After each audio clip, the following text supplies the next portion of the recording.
So I just saw the movie Compaion. Let's talk about it.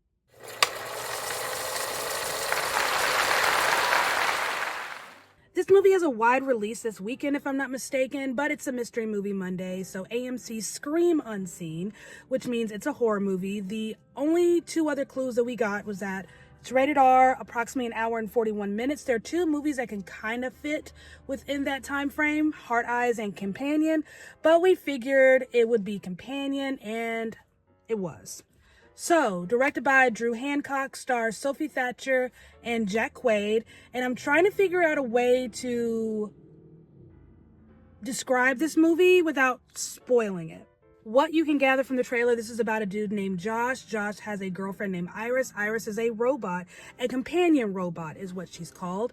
And they are at a lake house with some friends for, a nice little getaway, and things kind of go awry. I'm going to leave it there. I make no promises. I try not to spoil, but we're gonna see what happens. This is kind of like your get out of jail free card right here, if you don't want to be spoiled. This movie was very interesting. This is probably one of the most heavy-handed social commentaries I've seen in quite some time. And if you've been with me a minute, you know that I don't particularly like heavy-handed direction, but I think it works here, and I'm okay with it for the most part, because number one, this movie knows exactly what it is. It's a bit of a black comedy, dark comedy. This is the kind of horror that makes you uncomfortable. It's not jump scary, but it's horror. It's a different kind of sci-fi horror. Yeah, it knows exactly what it is. It doesn't take itself too seriously, yet it has something very poignant to say. Kind of reminds me of Megan. Megan was the same way. Megan was very campy, very goofy, didn't take itself too seriously, knew exactly what it was and its purpose for being there. I think when you have a movie that has a lot to say, but it thinks it's so important, that's when things can go astray. This movie doesn't see itself as any more important than anything else, and yet the message resonates, if I'm making any sense. So this is where things get interesting for me. So Drew Hancock is our director here, right? In my understanding, this is his directorial debut. But what's also interesting for me, this is why I say it's interesting, is because one of our producers is Zach Cregger. Zach Cregger, he made his directorial debut with Barbarian in 2022. Love that movie. Probably, I think, one of my favorites from 2022. And the themes here, the thing with Barbarian was it was all about, women and our issues, our trust issues with men, because we have three different parts, three different acts in that movie exploring women in our relationship with our gut instincts, if you will.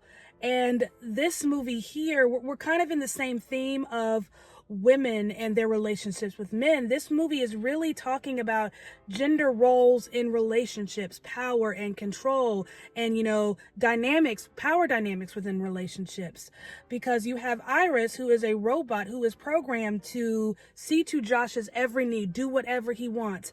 She is the perfect girlfriend and just so enamored by him, does everything he wants.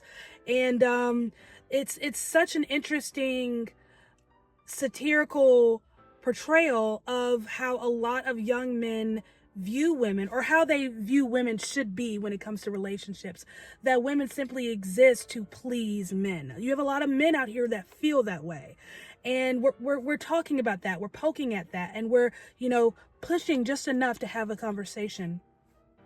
And also just control in relationships and our role as women in relationships. And why it's interesting to me is, it's more of I'd like to have a conversation with our director here. It's more of a chicken and egg question. What came first? Did you have this script and you showed it to the right people, and then Zach Cregger got involved, and it just so happens that he had this movie a couple of years ago that was exploring very similar themes? Or was this a collaborative effort? Or, were there conversations? Like, how did you two kind of get to be in the same room? Because I don't know, I've mentioned this before, we're seeing a lot more in Hollywood where we're exploring womanhood as it is and as it exists in reality, and not the way Hollywood wants it to be or the way society says it should be. there's an interesting moment in this movie with Iris, and this is where I spoil it a little bit, where we learn that what makes her her, and the truth of her, it's not so much in her head, but it's in her gut. That to me was powerful, because he tries to destroy her by shooting her in the head, and as it turns out, the part that's most important, it's in her gut. I don't know, that spoke volumes to me. That was huge.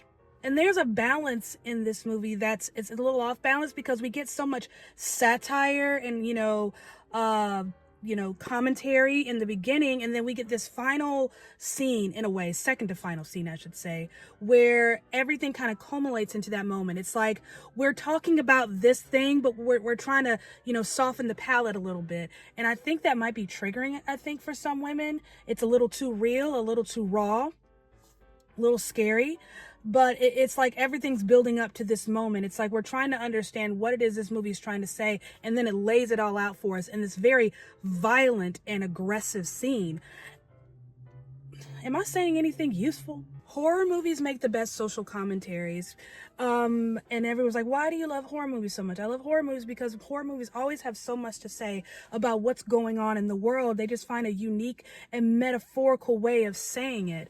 And that's what this is. This movie is one giant metaphor for gender roles and gender dynamics and relationships, and also the way a lot of modern young men view women and our purpose in relation to them, as if we exist to do one thing, and that is to please men. There's a lot of conversations that can build from this, but this is very loud, and it's not hidden. It's not like you got to read between the lines. It's right there in your face. It's like, we're not playing games, but we're going to ease you into this. It's almost like we're making it plain, but we're drawing with crayons. Does that make sense? And even the hair and costume choices for Sophie Thatcher's character, having her in these very traditional, almost 50s style clothes, her hair, the headband, it's very old school traditional, and it says a lot. It's really just kind of poking at our 21st century view of women.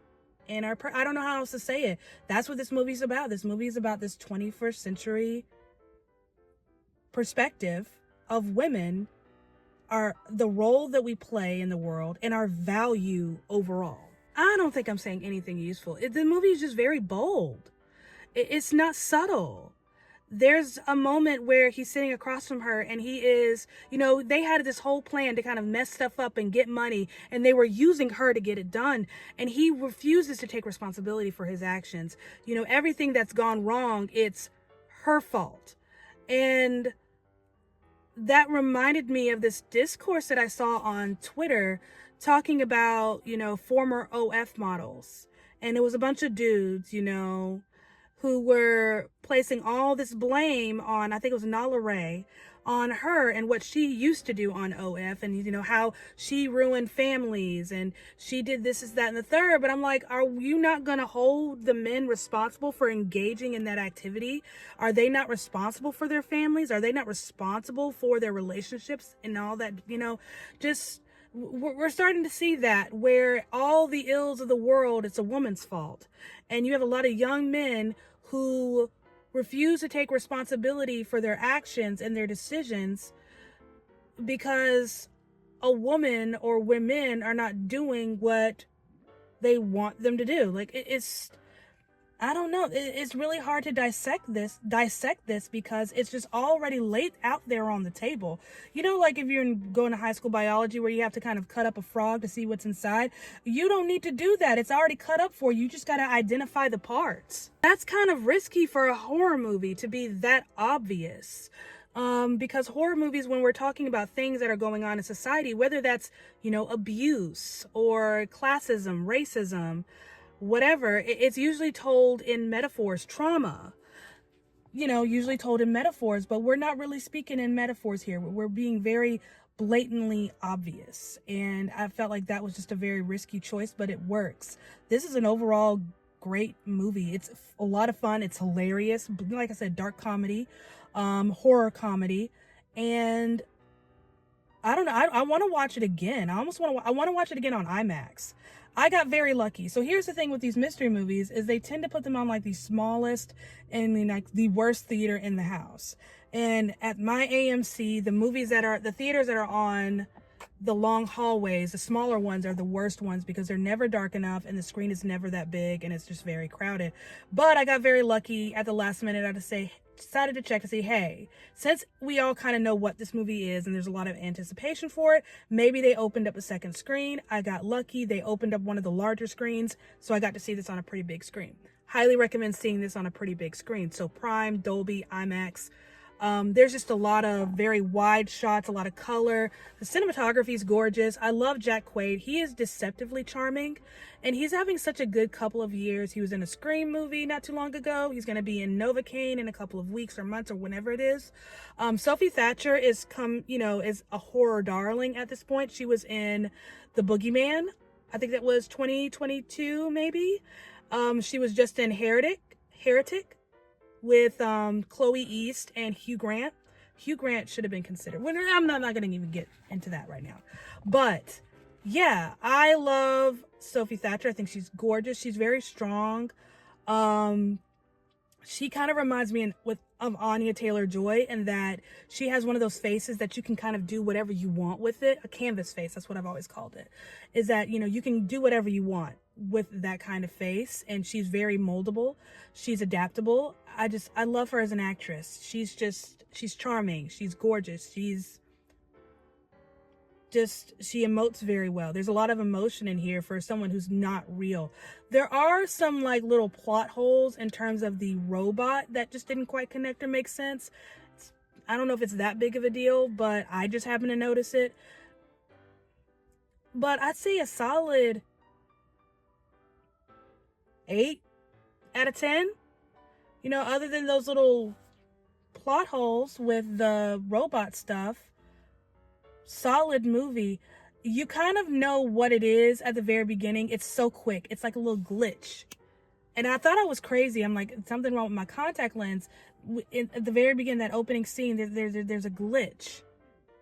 And in the editing, and I was like, was that a mistake? And then we kind of go forward. We find out what that was. And it's like, oh, okay, I get it now. But yeah, solid. That was good. I don't know what I was expecting, but I don't think I was expecting it to be that funny, or that campy. I think movies that say a lot tend to not take themselves too seriously. So this kind of balanced the scales very well. But I would love to know what the conversations were like between our director here and Zach Kreger, again, the director of Barbarian, in terms of really taking this theme and bringing it home. And, what questions did he ask him? Was there, did they compare notes? Like, I just want to know how that relationship came to be. And if this is something we're going to be seeing from Zach Kreger in the future, who is producer here and not director. But it seems that this is something he's very passionate about. The plight of women in this modern world. Like, it's something he seems to be very, very passionate about. And I can't wait to see what else he does with that theme on screen, if that's the direction he's going in. But, if he wants to keep going, I'm here for it. I like his voice, and I like the way he says it. Drew Hancock is going to be a new favorite for me. There have been some nice little debuts so far this year, and now I'm rambling, but I don't know, I'm impressed. That was good. That was solid. I don't know, maybe I'm sleepy. Thank you for listening to me ramble about yet another movie. So that was Compaion, directed by Drew Hancock, his directorial debut. Again, if you're going to see this, highly recommend seeing it on as big of a screen as possible. So in a Prime, Dolby, IMAX, something like that. I think it's definitely worth it. Yeah, solid. Loved it. So don't forget to like, comment, and subscribe. If you happen to see it this weekend, let me know what you think. I love you. You're amazing. And I'll see you next time.